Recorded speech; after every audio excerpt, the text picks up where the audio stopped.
Let's talk a little bit about everyone's favorite topic. If you have used Google Tag Manager before, or if you have to do any sort of naming conventions, let's talk a little about through this. Number one, I am not here to give everyone the quote unquote best way to name and follow a naming convention in a Google Tag Manager. I think I've seen 1,000 different ways to do it. And if it works for you and it works for your team and your partners and everyone follows the process, then there's really, in my opinion, no right or wrong way to go about it. So I'm going to walk through just a few things to think about when you're coming up with your plan and strategy on naming, and then show a few little hidden tricks or areas inside of Google Tag Manager that can help you with this. So the naming convention, where do we normally start with it? We normally start here, looking at a Google Tag Manager screen, an event, where we have our category, action, and label right here. If you're on a team, it's likely you're going to have 3, 4, 5, potentially dozens of different people that are creating tags inside of Google Tag Manager, or you're receiving links to containers from other third-party marketing partners that have their own tags or templates that they want to add in. So usually this is the area that people start when thinking about and considering naming strategies. But this is probably the worst place to start looking, in my opinion, if you or someone is responsible for interpreting this data. Really the place to think about and start with your naming convention is inside of Google Analytics itself. This is where you're likely to be analyzing the data, or you're pulling out this event data into another BI tool. And this is where ultimately you're going to be led to answer the questions of how many people are doing X, or how did this interaction impact our conversion rate during our sale or promotion last week. You're not going into Google Tag Manager to look. You're not coming into here to look to see how that performance or report on that data. You're coming into Google Analytics.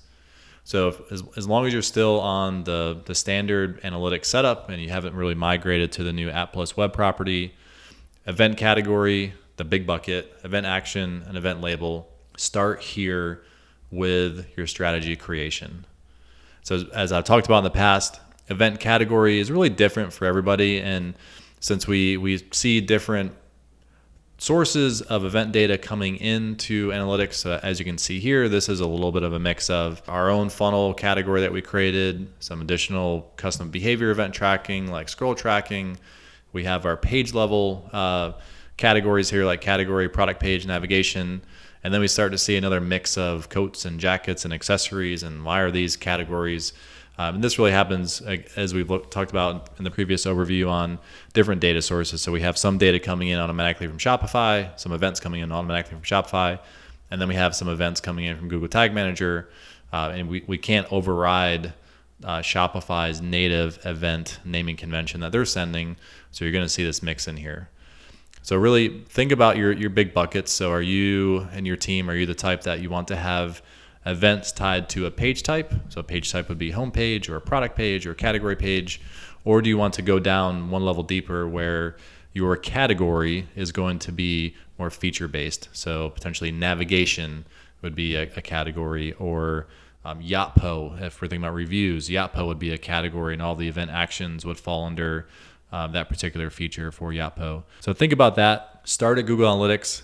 Go through your different reports. Just looking at the top events here, you can see once we look at our event actions, it's really all over the place. 50% is an event action. Is that scroll depth? Is it video play? I don't know, because it's not labeled. So this really dig into the way that you'd want to interpret the data in analytics, and then pull it back and apply that to your naming strategy or conventions inside of Google Tag Manager. Areas to consider inside of GTM, there's a lot. Easiest one is just looking at the name of the event. So if we just close this out here, you're going to see all of our tags here. And if we just filter by Google Analytics, you're going to see we have a bunch of different custom event tags here, and even these naming conventions are different. So we have one which is a GA event, so this would be an example of a behavior event, and then this is an enhanced e-commerce event. So coming up with a strategy for your naming convention. So if someone else was to come into the GTM account to look for an event, then think about what's going to be the best way that makes sense for somebody. it's actually a good point. That's the way I've explained in the past of naming is don't name it for yourself. Anything we go through here, name it if you invited someone else in a GTM account and they had to break it down and they had to interpret it and turn it around into a deliverable of here's how your site is tagged. Think about how you would name it if you could not talk to that person.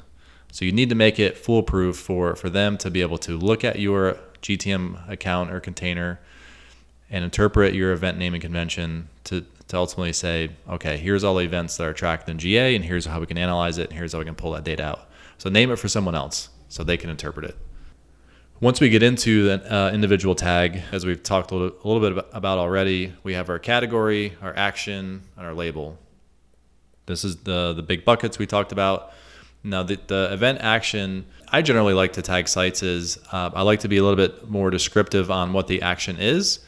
And then many times, since we're trying to limit the amount of tags we're creating and maximizing the amount of interactions that we're capturing with the power of variables, I'll attach a variable to an action.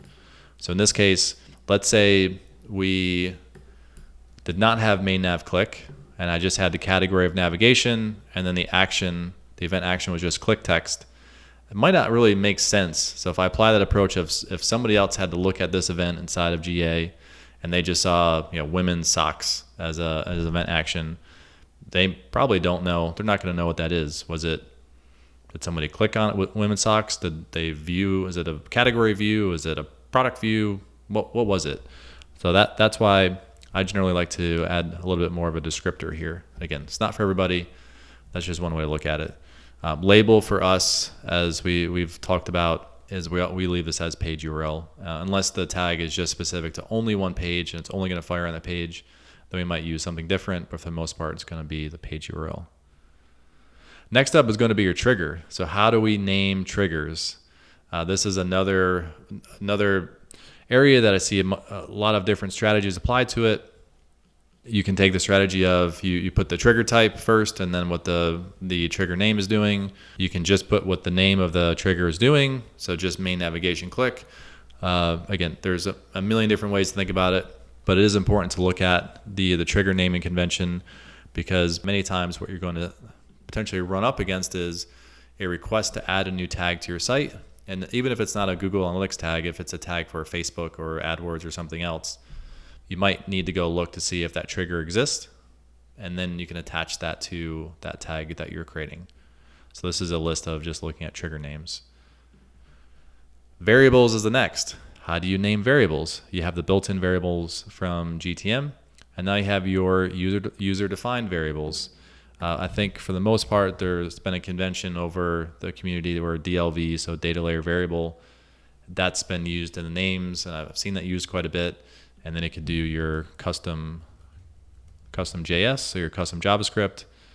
But ultimately, you're going to see many different ways of doing this. But just think of that approach of if somebody had to come in here and look for a variable to apply to another tag, how descriptive can you make that variable so someone could interpret it very quickly? So these are very descriptive. We have AdWords, cart view, product IDs. We're talking exactly what this is being used for. So if someone needed to come in here and look for an AdWords cart view, product ID array, hopefully they could pick that apart. Now let's look at another area which I would say is underutilized is folders. Folders is really a smart way to categorize and group together your different tags and triggers and variables. So if you wanted to break them up by function or page type, like we have cart and checkout, you can do it this way. You can break out 4 different marketing channels. So you can see AdWords versus Twitter versus Facebook. Something that we do with our Shopify app is we have a folder that we put everything that needs to be updated on install. We drop these right in here because we're basically stating once you import this container, we need you to update a few variables or a few settings on those tags or triggers or variables in order for it to become useful for you. This, again, as far as I know, there isn't a limit on number of folders. So if you wanted to create a very organized structure and process, you can go through that. And then GTM will also group everything that doesn't have a folder. So this I have unfiled items. These are specific to behavior tags, so custom event tags. So we can add these to their respective folders if we wanted to. And we just move them to our folders that we would potentially track those on.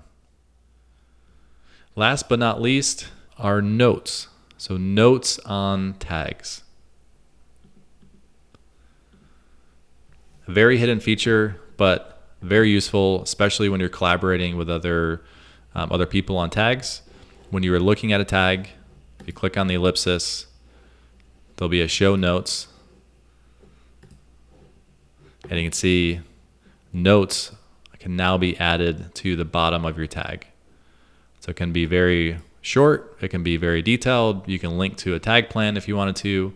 But if you're making changes or if you're collaborating, the notes can be a very useful feature to help in your general organization of your account to keep people somewhat following as much as you can, following a convention and a process, and ultimately allowing people to understand what's been set up in your account. Not that you have to leave notes for all tags. We don't leave notes for all tags. However, if there's something unique or if you need to call something out or a change, or if it was requested by another stakeholder, notes can be a good area for you to utilize. So I hope this helps give you a little bit of context on naming conventions and where to consider inside of Google Tag Manager. The last point I wanted to make here is on your event tags, is if you don't have a lowercase filter set up inside of Google Analytics, which we walk through in our Google Analytics section in this training, then try to keep all of your casing either lowercase or uppercase. That will prevent any casing sensitivity if, for example, mobile versus desktop is sending navigation in all caps or lowercase. If the event that we're sending to GA is all lowercase, then it'll automatically will send that, and we won't potentially see some of that mixed casing issues. In order to get any of our variables as lowercase, that's where we ultimately need to apply that filter inside of Google Analytics. So we have a lowercase filter on the view and a lowercase filter for event category, event action, event label. That way, again, if we see any of that cross-device casing sensitivity, then we're just going to force everything to lowercase.